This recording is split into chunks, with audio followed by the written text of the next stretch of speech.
Está ya en contacto. Norman, ¿qué tal? ¿Cómo estás? Tanto tiempo. Matías, ¿todo bien? Muy bien, gracias por recibirnos a esta hora en un miércoles caluroso. No, ¿cómo está en Córdoba, Norman? Lindo, soleado.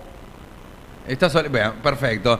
Acá también con el anuncio allí de una temperatura de 28 grados, por supuesto. Norman, contame, porque veíamos ahí que estuvieron analizando, haciendo alguna consulta, volcándolo en resultados y hablando de las deudas de los cordobeses, el acumulado de deuda que tenemos como integrante de la sociedad, de manera particular, la familia. Hay datos al respecto que han sido brindados públicamente en las últimas semanas. ¿Sí? ¿Tiene usted alguna deuda? Fue la principal consulta, Norman.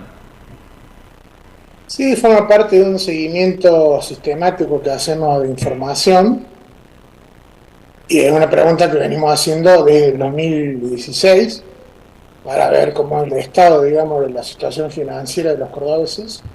Y los principales hallazgos hay en una encuesta reciente realizada en toda la provincia en julio, es que si vos ves en el evolutivo de los datos, tenés una propensión o una tendencia a ir administrando financieramente la situación. En este momento, en la última medición, el 61% de los cordobeses no tiene deuda y el 39% tiene alguna deuda, que es una tasa muy parecida a la que nos dio hace un año. Nos había dado 61,9 contra 38. Ahí podríamos decir que la diferencia no es estadísticamente significativa, que la situación de endeudamiento de los cordobeses no cambió respecto al año pasado. Sí se ve alguna diferencia más sensible con el 2020, donde el 30% en esa ocasión no tenía deudas y el 70% casi estaba endeudado. Seguramente ahí coincidió con el momento de la pandemia, que fue un momento muy complicado para la economía doméstica de los cordobeses, ¿no? Bueno, estábamos también compartiendo el cuadro ahí, el gráfico de barras, con respecto a las franjas etarias, ¿no? Importante, no tiene deuda en verde, posee deuda en rojo, allí para la interpretación y las distintas franjas etarias en un total de 2.180 casos hasta julio de 2023, Norman. Sí, eso es porque vos, entre los menores de 29 años, todavía tenés muchos cordobeses que no están en una situación financiera emancipada. Ahí vos tenés estudiantes de hasta 25, 26 años que previsiblemente todavía viven con los padres y por lo tanto cuentan con una situación financiera más saneada. A partir de los 30 años ya prácticamente toda la población está emancipada, casi ya nadie vive con familiares que estén a cargo de sus gastos, por lo tanto previsiblemente el endeudamiento ahí crece más, porque ya genera otra responsabilidad dentro de economía doméstica, la crianza de los hijos, el gasto de las tarifas de servicios, con lo cual es razonable que en los menores de 30 la tasa de deuda sea mucho más baja que a partir de los 30 años. No terminan de brindar los datos de la inflación, de la situación social, esto de la deuda, que ya tienen que salir a buscar nuevas condiciones sociales con esas estadísticas, con esas investigaciones que hacen, porque es variable y continuo el movimiento de la realidad social cordobesa, Norman, que a ustedes también les impacta y mucho en el trabajo y en las mediciones, en la manera y en la interpretación de los datos, imagino.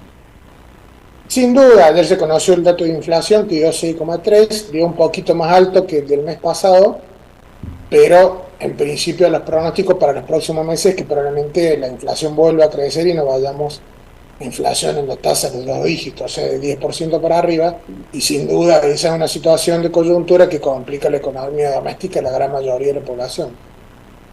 Bueno, la reacción de el electorado, el de el último domingo, o la elección del domingo pasado, ¿cómo veían esto ustedes? Porque también estuvieron brindando allí información a través de sus redes sociales sobre la interpretación que veía, que analizaba el electorado cordobés semanas antes de las PASO. ¿Cómo analizás también lo vivido el último domingo?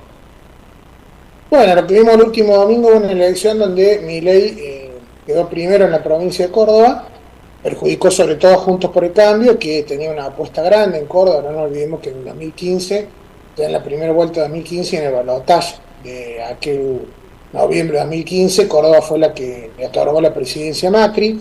Sin Córdoba el presidente hubiera sido Scioli, se terminó una provincia muy volcada, Juntos por el Cambio, y en su momento Cambiemos. Mientras que este año lo que hubo es un voto castigo a Juntos por el Cambio, donde quedó tercero por detrás de Milei y de Schiaretti. Fundamentalmente lo que vemos ahí es que muchos de los votantes de Juntos por el Cambio en elecciones anteriores ahora se votaron de manera bastante masiva por Milei. Eso lo benefició y lo dejó como candidato más votado. Y en segundo término, el candidato a presidente del cordobesismo, Gobernador Schiaretti, que hizo una buena elección, pero menos lucida que la que en su momento había hecho José Manuel de la Sota en 2015. Recordemos que en su momento de la Sota como candidato a presidente había ganado provincia de Córdoba, aunque había perdido contra Massa a nivel nacional.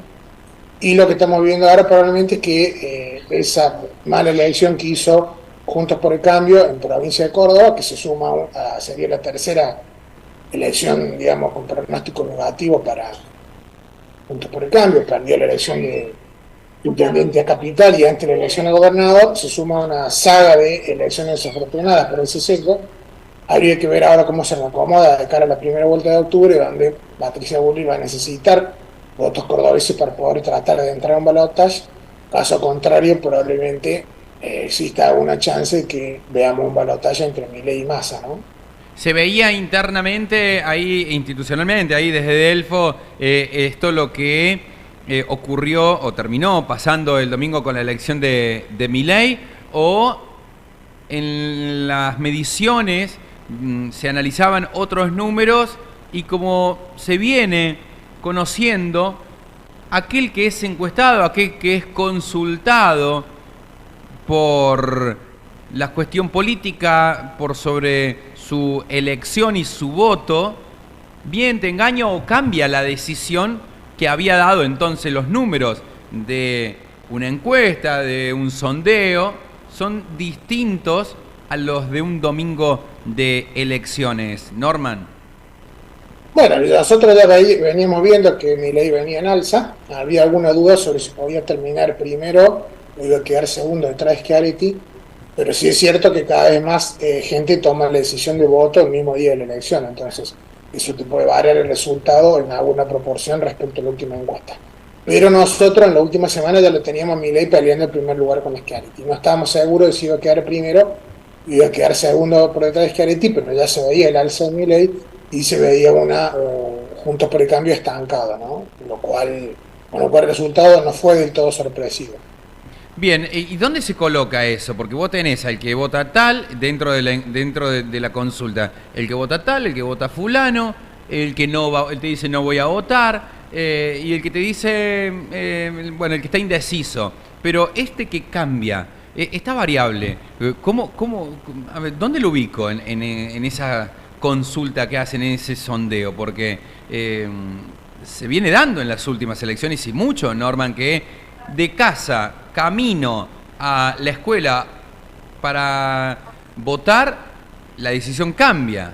Eso es realmente algo que no se puede manejar prácticamente. Tal cual, eso lo terminás detectando solamente en la boca de urna, porque es cuando la persona ya tomó la decisión del voto y vuelve a encuestar a la salida de la escuela. Hasta la última encuesta previa al domingo de la elección, en ese caso vos probablemente lo tengas catalogado como un indeciso o como alguien que tiene un voto probable pero no del todo seguro. Gracias, Norman. Si querés me podés contar los últimos segundos qué harán durante este tiempo de... no es placebo porque será intenso, pero hasta las generales de octubre con respecto a la tarea ahí de Delfos y la cuestión vinculada a lo político electoral. Bueno, seguramente vamos a esperar que se aquiete un poquito la polvareda que dejó la PASO y empezaremos a medir en los próximos días la intención de voto de cara a la primera vuelta electoral de octubre, ¿no? Donde se simplifica la situación porque nosotros enfrentamos una primaria con 27 precandidatos a presidente y ahora solo quedaron 5 listas, con lo cual es mucho más sencillo en algún sentido metodológico medir la intención del voto, ahora que ya la lista está acotada a los que pasaron el filtro del 1,5% que pide la legislación electoral para superar las primarias, ¿no es cierto? Sabés que me generé muchísima expectativa y ansiedad porque ustedes van a tener primero ahí si vamos a tener la definición en primera vuelta o tendremos que ir a segunda vuelta y eso me genera mucha ansiedad. Muchas gracias, Norman. Muchas gracias a ustedes, quedamos en contacto.